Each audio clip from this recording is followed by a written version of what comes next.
The tall, gangly thing?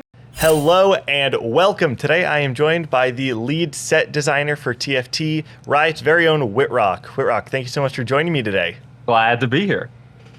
So for anyone who may not be super familiar with who you are, why don't you just go ahead first and tell us a little bit about yourself?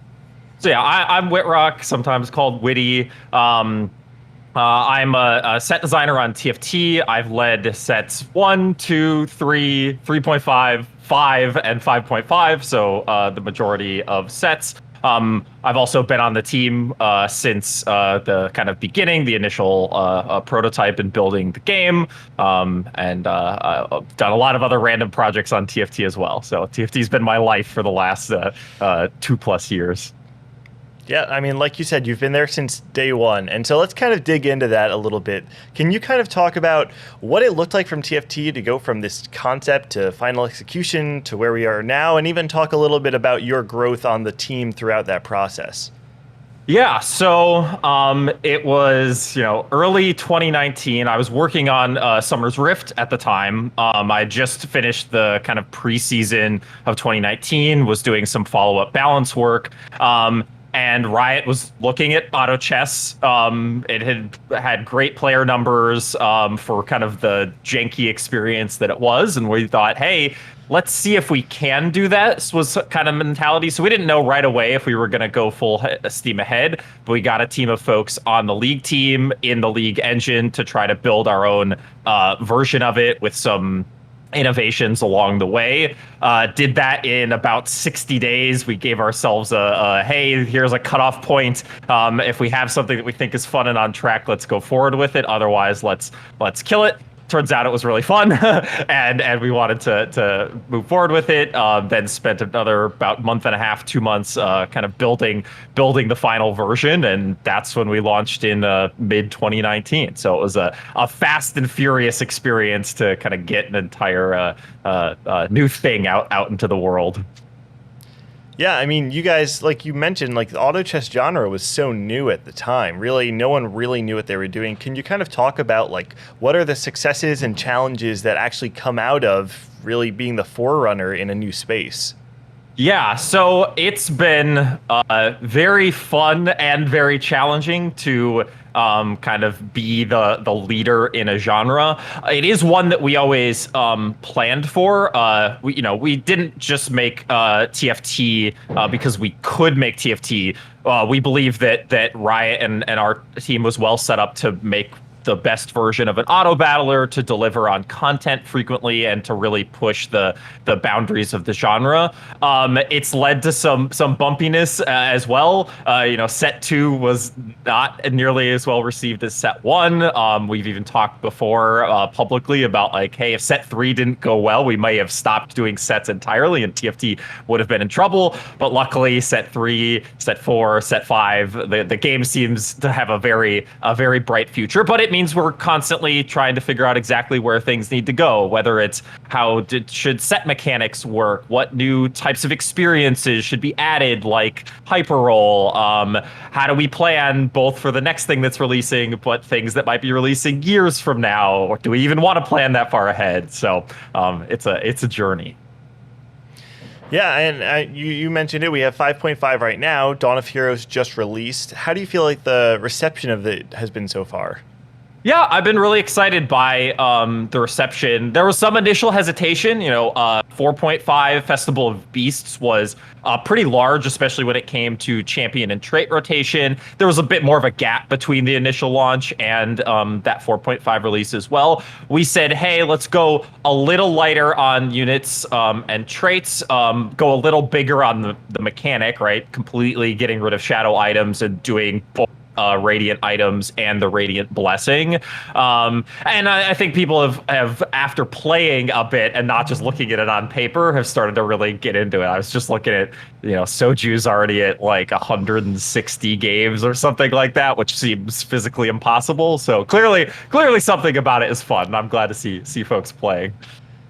Is it easy to tell internally what or maybe have an idea of how it's going to be received by the community? I mean, you talked before about how set 2, almost put the nail in the coffin in TFT's entire lifespan. And I know I've heard a lot of people talk about set 5 maybe not being as exciting as the Chosen mechanic or the Galaxies. I mean, were you guys able to recognize that while developing the mechanic? Not super clearly is what I'll say. We're actually trying to get better at this. By getting more ahead on sets, we can do more things like bring players in under NDAs who are able to play early versions of set mechanics or entire sets, and then we can get that feedback and integrate it before releasing. I will say we want to take risks. And so sometimes, and set 5's mechanic was another risk. It was a bit less game impacting, but also had a lot of I'd say upfront complexity compared to Chosen. But we thought, hey, that might be a good experience, right? It might be really rich if you play a lot of games, but if you only play a few games, it's something you can kind of opt out of and not, super focus on. That didn't work out great, but that's okay. Now we have an understanding of, hey, that doesn't work quite as well. So what else can we do with mechanics? So yeah, we don't always know coming off the bat, but we usually have hypotheses as to how do we think this might go, and then if it goes one way or another, what are we gonna do differently next time? Yep, that makes sense. And kind of talking about that, let's bounce off that a little bit. Can you talk about what the process actually looks like when you're developing either the theme of a set or the mechanic or the lore behind it? What does that look like internally?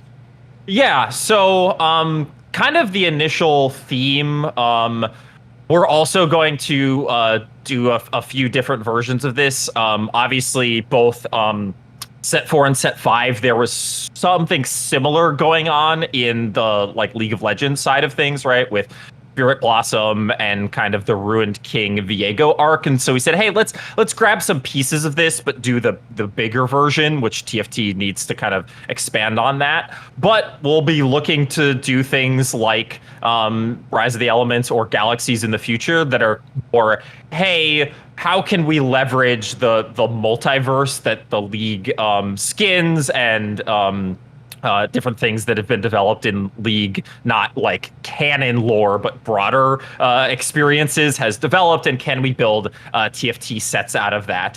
We actually have kind of a mini file that we keep of just high-level set pitches from across the team, and so when it comes time for a set that we don't know what the theme is supposed to be, then we can kind of look at those and say, hey, what fits well? Is it different enough from the previous set? Is it avoiding something that we know we want to do, but we want to do it 2 sets from now because reasons, right? So that's kind of the high level how we plan out those, at least the thematics of sets. Yeah, that actually reminds me. I remember there was a stream that Mort had done where he had, I don't know if he had just opened it up to the community to submit pitches for sets. I don't know if you ever saw that. Has there ever been a moment where a community member has sent a pitch in to anyone from Riot and you guys, maybe not directly, but have actually been inspired by something like that? So the unfortunate answer of that is no, and I have to say no because there's some legal implications of taking very direct inspiration from what players say. That being said, please, we love feedback on TFT. We love to read what players are doing. So, keep giving that feedback. But we never want to take something directly from the community and go run with that because we might get in trouble for that. Yeah, it's understandable. You talked before about how you guys are working with a relatively small dev team. I don't know exactly, how small is, but can you kind of speak, especially coming from Summoner's Rift, to what it's like working with a small dev team? Do you have to work ahead, or are there different ways you have to work that are different than working on a larger team like the Summoner's Rift team? Absolutely. League at this point, and I think people still even think the League is bigger than it is. They hear how many employees are at Riot. They're like, oh yeah, aren't a few hundred of those on the balance team? And it's like, no, it's a much smaller group than that. But we're even a substantially smaller size than that. It means a few things. It means more often we have people moving from thing to thing, right? As we were working on set 5, the folks who were already ahead on set 6, we grabbed them for a couple weeks to kind of work on 5 as we were getting to the finish line. We have a dedicated kind of balance pod, but they're still taking on a variety of tasks, whether it's very direct involvement with an upcoming set or just like broader team work as well, right? Like Hyper Roll wasn't developed, for example, by some, separate group as it might have been on like a League of Legends game mode, which would be a much more isolated group. It's like, hey, we only have so many designers, we only have so large of a team, so we're going to grab the same groups that are building sets, and they're also going to be the ones who are playtesting Hyper Roll or who are involved in like other new upcoming mechanics. So it has a lot of benefits because it means that we aren't getting into our own isolated spaces, right? It means that kind of the team gets to stay together and be more aware and give feedback across the whole experience. The downside is we can't do as many things. We can't do them as fast, but we're growing the team because we think there's a lot of awesome things we can deliver on TFT.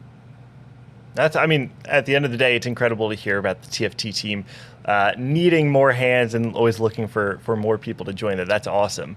Now, speaking of past sets or current set, one thing I'd love to know is, what is your favorite iteration of either a champion or a set mechanic that never actually made it into the game? And I don't know how much you're actually allowed to talk about, but what are some of the things that have been really cool that you've never actually been able to publish into live? Yeah, so I am certainly allowed to talk about it. I will say, hey, if we had something that was really great, I prefer not to talk about it because I'm like, sure, hey, yeah. TFT gives you tons of bites at the apple, right? If we have an awesome idea that isn't a great fit, we're going to find a way to execute on it in a future set. And we're trying to also get better about that. We might have something that's good, but the best execution on it might fit a different theme, or we might have two great ideas, but they're too similar to each other. So we'll do one now and do a version later. To actually answer, though, I think I've mentioned versions of this in the past, but we've had silly stuff that didn't work out, like the mech. Originally, we were going to try a version where it had 9 items, where it just got the items from all 3 of the mech pilots. We had a much bigger version of elemental hexes where there was like multiple hexes and you had to play around more versions of it. So usually they end up not being my favorite because there's good reasons why we didn't go with those things, right? It's usually, hey, this was too complicated or too hard to play around. Let's bring it down to the more boiled down, better execution is where this stuff usually ends up. Yeah, that makes sense. Something that just occurred to me, and this is another one that I don't actually know if you can answer, but as you're talking about Rise of the Elements just there, how you guys kind of had different ideas of what that would have looked like, knowing what you know now, what would you guys have actually done different in Rise of the Elements to maybe make it a more engaging or successful set? Yeah, so there's a lot to talk about here. Okay. And there's also been lots of theories as to what could have been done differently in Elements. I'll give my couple quick ones, which is, my biggest one is, I think we just shouldn't have released it as quickly as we did. We had a lot of new players still coming into TFT, and this like concept of a new set wasn't like well signaled or well prepared. And at the end of the day, it's a pretty poor experience to just start playing TFT for the first time and learn a set and then have the set rotated on you. So I think I would have just given it a couple more months. That also would have given us more time to fix more bugs and polish the balance and the experience overall. There's also smaller stuff, right? We didn't fully understand the impact of summoned units, and especially multiple summoned units within a particular trait. And so spreading that out or making that smaller so that there was less board clutter generally. We learned a ton about how vertical traits, like 5+ unit traits are supposed to operate, that they need to be kind of well supported as something that you can kind of just play and shouldn't be weird trap experiences like, hey, Inferno 6 exists, but it has no frontline, and so it's just awful and you should never play it type thing. So,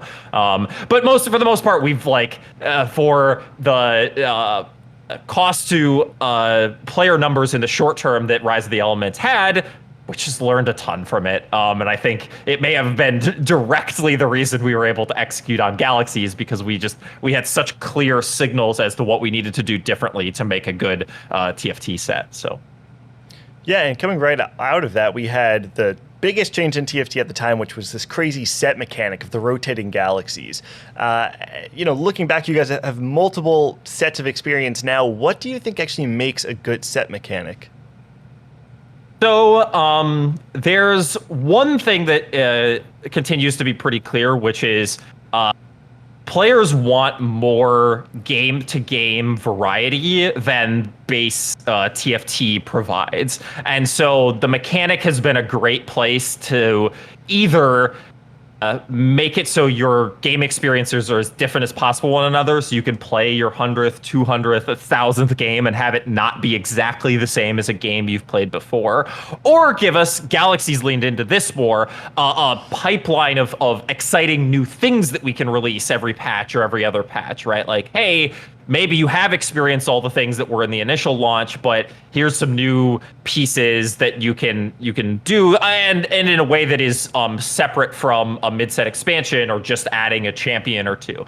That's the biggest one. We're still learning some of the more minor elements, like how much should it matter? How much should mastering the mechanic matter, right? This was also a piece of Chosen, right? Like understanding which Chosens were better than others, when you were supposed to hold on to one for a whole game versus rotating out of it. That in of itself was kind of a mini form of mastery that players had to develop over the set that I believe was very satisfying. And at the end of the day, we don't always know ourselves. We have usually some ideas. We get them into the game, we play with them, and we see how much we enjoy them as a team. And that really is the ultimate guiding light of if we want to move forward with something or not. So talking about the experience balancing TFT versus Summoner's Rift, I'd imagine it's probably quite a different experience. Can you kind of speak to the difference between balancing both games? Yeah, a bit. I will caveat this answer that on TFT, I haven't directly worked on balance in the follow-up balance patches for the set sense. Obviously, I'm very involved with balance when it comes to, hey, as the set lead, you have to be aware of the impact of your design decisions and how they're going to interact with the balance of the set.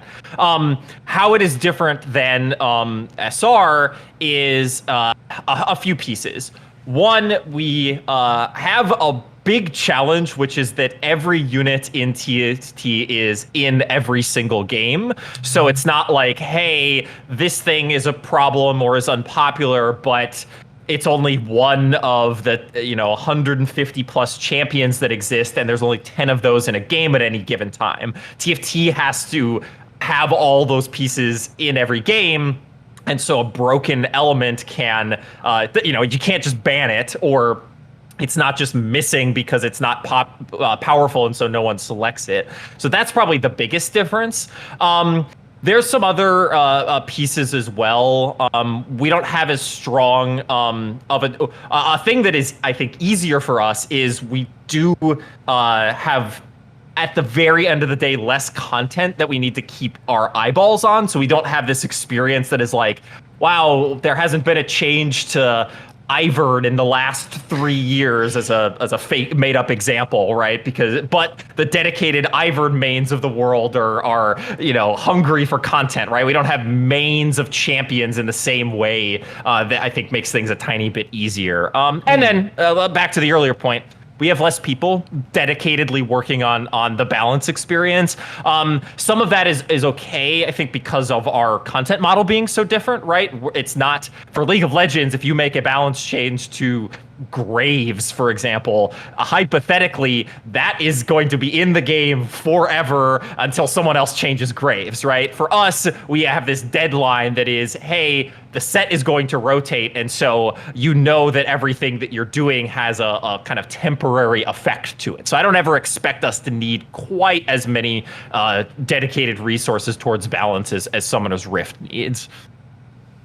Yeah, that makes sense. And honestly, Wittrock, that's everything I have for you. That's all the questions I've prepared.